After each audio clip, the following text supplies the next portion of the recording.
যেটা 20 বছরের জঞ্জাল দূর করতে পারিনি, আমাদের জেনজিরা মাত্র 1 মাসের ব্যবধানে বাংলাদেশকে মুক্ত করে রেখেছে। কি বলো? তোমাদের জেনজিদের প্রভাব not only in our country, জেনজিদের উদ্যোগ আমরা রিসেন্টলি নেপালে দেখেছি। কি বলো? ইন্দোনেশিয়াতে দেখেছি, শ্রীলঙ্কায় দেখেছি, সর্বশেষ ঢাকা বিশ্ববিদ্যালয় দেখেছি।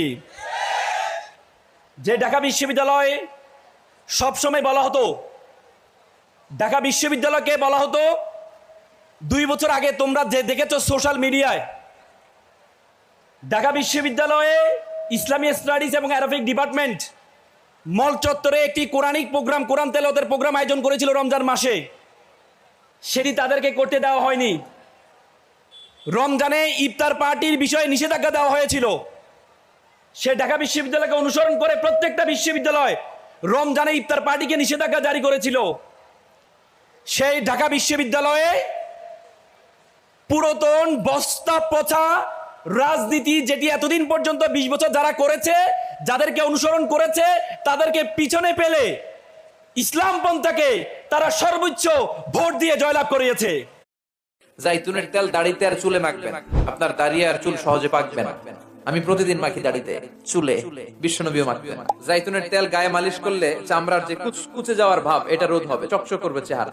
জাইতুনের তেল, এই তেল ব্যবহারে আপনার চুল পোড়া রোধ হবে, চুলের গোড়া মজবুত হবে, চুলের খুশকি দূর হবে এবং সাদা চুল কালো হবে ইনশাআল্লাহ। কারণ রাসূল সাল্লাল্লাহু আলাইহি ওয়াসাল্লাম এই তেল করিয়েছে। তো সুতরাং এটা জেনজিদের সবচেয়ে বড় কন্ট্রিবিউশন। তোমরা জানো ঢাকা বিশ্ববিদ্যালয়ে সৃষ্টি হয়েছে। ঢাকা বিশ্ববিদ্যালয় যখন সৃষ্টি হচ্ছিল, তখন যেহেতু 2 বাংলা আমরা একসাথে ছিলাম, এই বাংলার মুসলিম অধ্যুষিত ছিল, পশ্চিম বাংলা মুসলিম অধ্যুষিত ছিল না।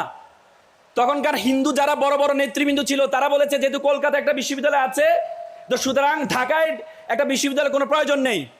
স্বয়ং রবীন্দ্রনাথ ঠাকুর এটা বিরোধিতা করেছিল। তখন শুধুমাত্র মুসলমানদের কল্যাণের জন্য ঢাকা বিশ্ববিদ্যালয় তৈরি করা হয়েছিল। যে জাহাঙ্গীরনগর বিশ্ববিদ্যালয়, সেটি ছিল মুসলিম জাহাঙ্গীরনগর বিশ্ববিদ্যালয়, সেটিও তৈরি হয়েছিল মুসলমানদের কল্যাণের জন্য। কিন্তু আমরা এত বছরে দেখেছি সেখানে ইসলামের কথা বলা যেত না। আমরা বিশ্ববিদ্যালয়ের ছাত্র ছিলাম, আমরা ইসলামের কথা বলতে পারতাম না, আমরা সরাসরি নামাজ পড়তে পারতাম না। নতুন বাংলাদেশে জেনজিরা দেখিয়ে দিয়েছে, বাংলাদেশকে যদি সুন্দর রাখতে হয় তাহলে ধর্মীয় মূল্যবোধে যারা বিশ্বাসী তারা ছাড়া বাংলাদেশকে সুন্দর রাখা সম্ভব না।